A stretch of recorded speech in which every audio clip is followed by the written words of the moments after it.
afternoon, I'm Mai Rodriguez. Today on Newsfeed at noon, the Papal conclave continues today after cardinals failed to elect a pope on the first vote.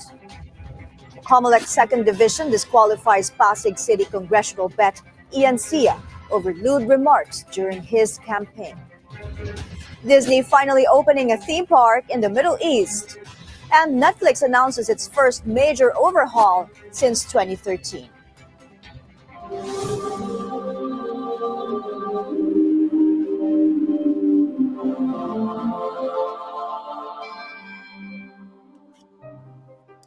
It's day 2 of the conclave, the secretive process to choose a new pope. On Wednesday, black smoke emerged from the Sistine Chapel's chimney, signaling an inconclusive first vote by cardinals. The smoke has to be white to mean that a pontiff has been elected. Thousands gathered in Vatican St. Peter's Square to wait for the results of the conclave. I think that it is kind of disappointing because we waited, what's been, since 5 o'clock? Yeah. And they didn't decide, so waiting a long time is kind of disappointing to see the black smoke. Of course, we are expecting our cardinal from the Philippines, but sad to say that we haven't had new pope yet. But it's okay. Beginning today, 133 cardinal electors will hold 2 votes in the morning and another 2 in the afternoon. The candidate needs a majority of at least 2/3 or 89 cardinals to be elected. Filipino Cardinal Luis Antonio Tagle is among the top contenders to succeed the late Pope Francis. Agenda anchor Corina Sanchez Rojas got to speak to an Italian journalist and author who shared why he is personally rooting for Tagle to become the next pontiff. So you know of our Filipino Cardinal Tagle. Yes, I know because I met him during my work, during my research about Pope Francis, because I wrote 7 books about Pope Francis, and I wrote 2 when Pope Francis visited.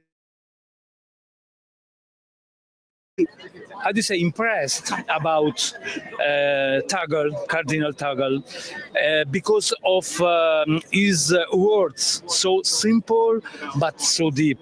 And I remember when Pope Francis in Philippines, in Manila, talked about our need to be simple in education, to communicate to our sons, to our daughters, the idea of the dream. We have to dream. And I remember Cardinal Tagle was really moved by the word. And so we published also a lot of photos about the meeting. So you were telling me a while ago that you are actually rooting, hoping that Cardinal Tagle makes it.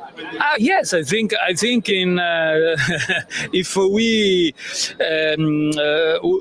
see the bookmakers are saying outside and inside Vatican's, I think Tagle is one of the leaders of this list, and so I think is the time to open the doors to Philippines, to Eastern world. This is the dream of Pope Francis. The new church is in the eastern part of the world. As the male-only conclave gets underway, advocates for women's ordination are making sure their voices are heard. Members of the Women's Ordination Conference gathered on a hill near the Vatican and unleashed pink smoke, chanting, quote, "Smoke out sexism." They say this is a distress signal to emphasize that the church must urgently change its stance on women's ordination.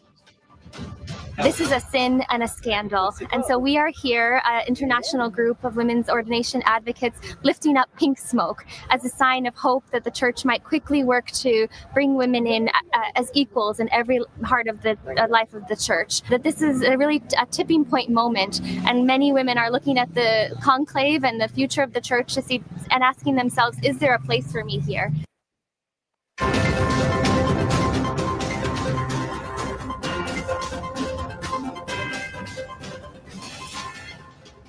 The Comelec 2nd Division disqualifies Pasig congressional candidate Ian Sia over his lewd remarks during his campaign. Let's get more details from Joash Malimban, who now joins us on the line. Joash, go ahead. Yes, Mai, the ruling was based on Sia's violation of the Paul body's anti-discrimination guidelines. As you mentioned, this stems from a viral video where he made a sexual joke about single moms during a campaign sortie. But the Comelec clarified that the ruling is still under the 2nd Division and remains subject to a motion for reconsideration. This is the first time na in-apply natin yung ating Comelec resolution on anti-discrimination. Maganda po ito. Una, gusto natin ipakita na talagang seryoso ang kampanya ng Comelec. Number 2, kung ito man po ay saan makakarating, halimbawa lalo na sa Korte Suprema, gusto natin magkaroon din ng definitive ruling tungkol sa bagay na yan. The Paul body also released 2 other disqualification resolutions today. The Comelec has denied the motion for reconsideration filed by the PBBM party list, affirming their disqualification for misrepresentation. The party list claimed to represent Calabarzon but fielded candidates from different regions, which violates regional representation rules. Comelec also approved the petitioner's motion for reconsideration against Aurora gubernatorial candidate Gerardo Noveras and vice gubernatorial candidate Christine Noveras. Their certificates of candidacy have now been cancelled also for material misrepresentation. My chairman, George Garcia, says a special en banc session will be held tomorrow to resolve other pending cases before Election Day on May 12th. Mai. George, going back to Ian Sia's case, if his name is still on the ballot, what will happen in the event that he wins the elections? As in the Comelec resolution, even if Sia wins, his proclamation will be suspended in the event that he files a motion for reconsideration.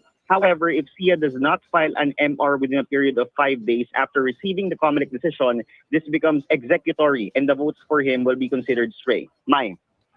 Thank you for that report, Joash Malimban. ACT-CIS Party List Representative Erwin Tulfo tops the latest senatorial preference survey of the social weather stations. He is followed by Senator Bongo and former Senate President Tito Soto. Meanwhile, Lito Lapid and Ben Tulfo are statistically tied at 4th and 5th place. Others who made it to the projected Magic 12 include Bato de la Rosa, Camille Villar, Bong Revilla, and Aimee Marcos. Just outside of the possible winning circle are Manny Pacquiao and Willie Revillame. The survey was conducted from May 2 to 6. After skipping Camille Villar's name in his last 2 campaign speeches, President Bongbong Marcos rekindles his public support for the senatorial candidate and Las Piñas City representative.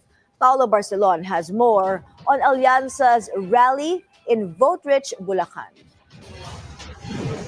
Students protested outside the Bulacan State University Wednesday afternoon after the administration's Senate Bets held their press conference at the e-library building inside the campus. Police were quick to respond and guarded entrances to the building. Senate Bets Ping Lacson and Erwin Tulfo quickly said they had no clue that the press conference was to be held there and agreed with students that no partisan political activity should be held inside campuses. Alianza's campaign team and the Bulso management have yet to release a statement on the matter. Meanwhile, Senate Bet and Makati Mayor Abby Binay questioned the timing of the takeover of Makati's former health facilities in the Embo barangays after the Taguig Regional Trial Court issued an order enforcing the Supreme Court's decision transferring the said barangays from Makati to Taguig. Binay says Taguig's move may be politically motivated and claims the SC's order only applied to the territorial jurisdiction of the barangays and not Makati City's property. Nag-file sila ng bagong kaso Monday, pinasok na lang ang health center ng Tuesday, nag-open sila ng health center today, pero ang TRO nila ay hanggang Friday lang. I question the timing because the health centers have been in that condition for 1 year and 5 months. After not mentioning her name over the weekend, President Ferdinand Marcos Jr. finally campaigned again for Representative Camille Villar. She even referred to Villar as one of the fighting women of the Alyansa para sa Bagong Pilipinas. Na dito po sa linya natin, meron po tayong mga tinatawag namin na the fighting women of Alyansa. Andiyan po si Senator Cayetano, andiyan po Senator Binay, andiyan po Senator Villar, andiyan po silang lahat. Sanay na po sila sa batasan. Yan po ang Congressman Abalos, Congressman Binay, Congressman Cayetano, Congressman Pacquiao, Congressman Tulfo, Congressman Villar. Hindi na po bagito sa pagsusulat ng mga batas. This comes amid ongoing investigations into the Villar's prime water utility company, which faced backlash on social media. Meanwhile, Alianza Bets also scooped key endorsements with Villar, Lacson, former Senate President Tito Soto, and former Secretary Benher Avalos being endorsed by Farmers Group Samahan sa Industriya ng Agrikultura or Cignal. Another Alianza Bet, former Senator Manny Pacquiao, was endorsed by Bulacan's re-electionist Governor Daniel Fernando. All in all, the administration slate held 16 rallies nationwide during the 90-day campaign period. Its meeting de Avance is scheduled for May 9th in Mandaluyong City. Paulo Barcelon, Billionario News Channel. In other news, new incidents of Chinese bullying in the West Philippine Sea. The Armed Forces says the BRP Emilio Jacinto encountered aggressive and unsafe maneuvers from 2 Chinese ships and a China Coast Guard vessel during routine patrols. One of the frigates tailed the Filipino vessel at close range near Bajo de Masinloc, while the other's movement also increased the risk of a collision. It prompted the Philippine Navy to issue radio warnings. The AFP says China's reckless actions not only posed a direct threat to the safety of the Navy, but also violated international regulations. The Philippine economy grows 5.4% in the first quarter of the year. This is higher than the 5.3% recorded in the fourth quarter of last year, but lower than the 5.9% print in the first quarter of 2024. The Philippine Statistics Authority explains this is due to the growth in wholesale and retail trade, repair of motor vehicles, financial insurance activities, and manufacturing.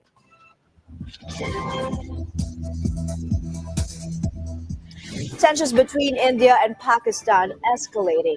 India launched strikes on its neighbor, hitting a sprawling complex that included the school building and the mosque. India says it targeted what it calls militant camps. Pakistan says a number of civilians were killed. Last night, around midnight, the first 2 missiles were fired by India in the premises we are standing, and the other 2 attacks were carried out after a brief gap, and the whole 4 attacks were carried out in less than 10 minutes. So 4 buildings have been demolished. One is the admin block just behind you, and the mosque behind me, and additionally 2 residences. The attacks were in response to the killing of Indian tourists in Indian-controlled Kashmir last month. Pakistan has denied any involvement. In Washington, President Donald Trump offered to help India and Pakistan work out their differences. Oh, it's so terrible. They've gone tit for tat, so hopefully they can stop now. But I know both. We get along with both countries very well. Good relationships with both. I want to see it stop. If I can do anything to help, I will be there. North Korea again defying UN resolutions on its ballistic missile program. Pyongyang fired what appeared to be multiple short-range missiles off its east coast. South Korea says the rockets were launched from the city of Wonsan. Seoul adds it is closely communicating with the US and Japan to share information about the launch. Some royal news now as Britain's King Charles takes a picture-perfect boat ride along London's River Thames to visit the city's so-called super sewer. It's a major project designed to improve the water quality in the river by collecting and transferring sewage before it enters the river. Charles took a Thames clipper boat with views of Parliament, the London Eye, and the river's many bridges and waved at passengers traveling in the opposite direction. We're taking a break. Up ahead, Disney opening a theme park in the Middle East for the first time. Find out exactly where when we return. Stay with us.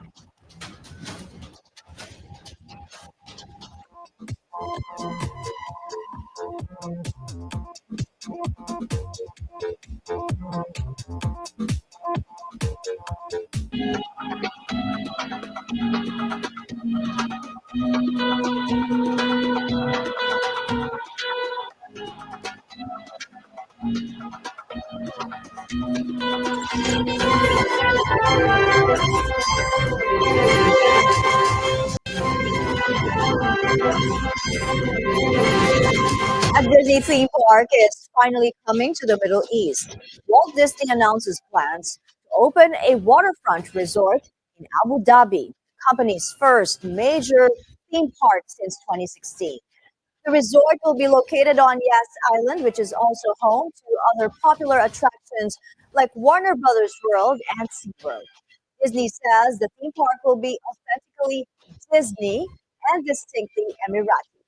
No opening date has been announced. Big changes are coming to Netflix for the first time since 2013. The streaming giant is revamping its homepage in a bid to make it look cleaner, simpler, and more modern. For one, the main menu will be moved from the left-hand side to the middle of the page. Netflix will also offer a vertical feed on its mobile app to allow users to easily scroll through clips.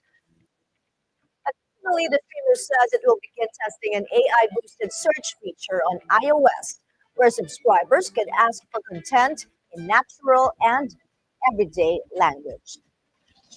Mark your calendars, icons, as global girl group Cat's Eye is set to drop a new EP titled Beautiful Chaos. The mini album is slated for release on June 27.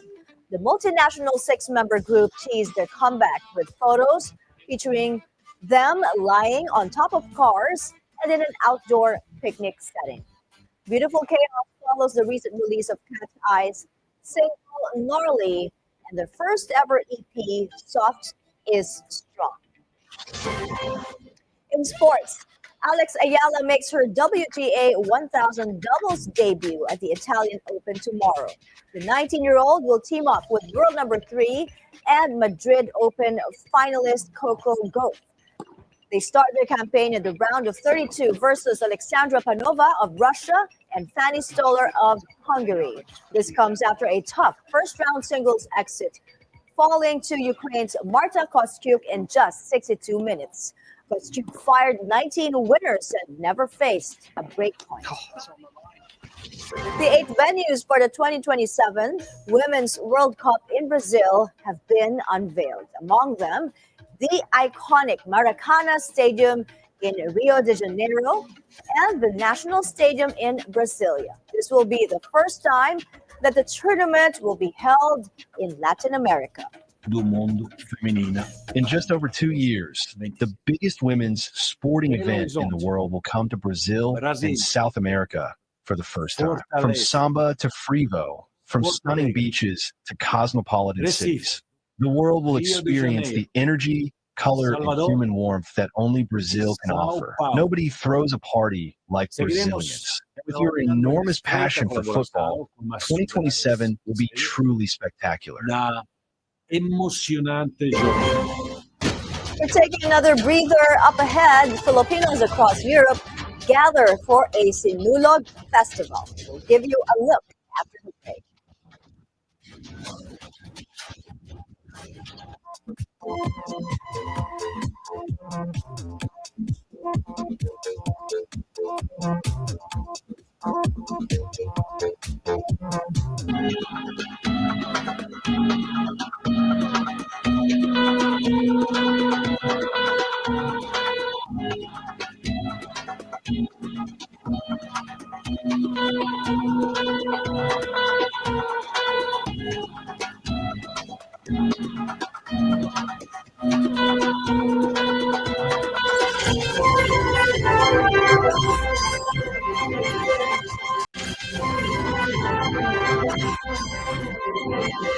You're still watching Newsfeed. Filipinos across Europe gather for a vibrant four-day celebration of faith, culture, and community. Our Europe correspondent Dick Villanueva gives us a look. Some 2,000 pilgrims and devotees went to Venice, Italy for European Sinulog 2025. They include visitors from various parts of the continent, including Austria, Belgium, Finland, France, Germany, Spain, Switzerland, and United Kingdom.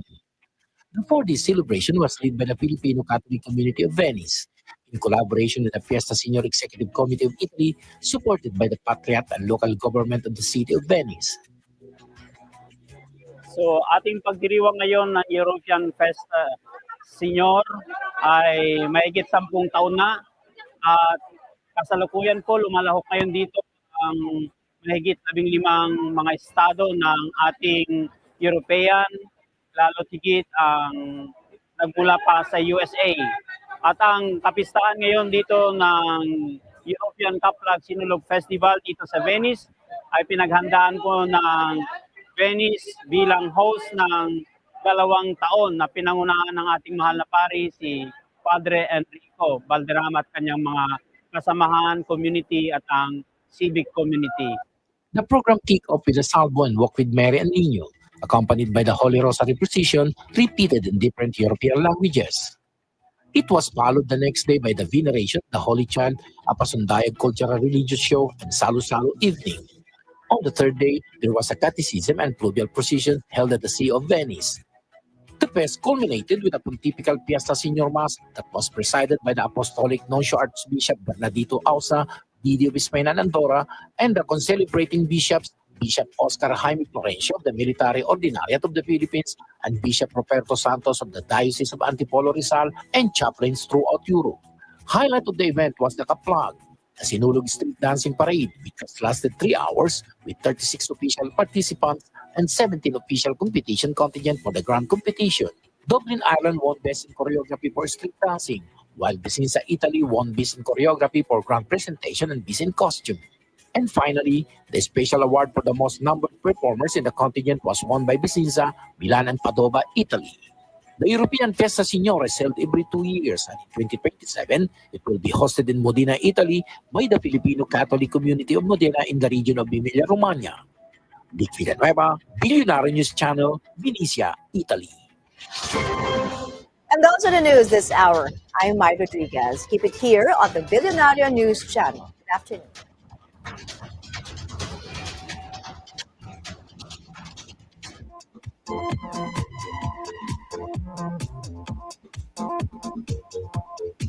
Thank you.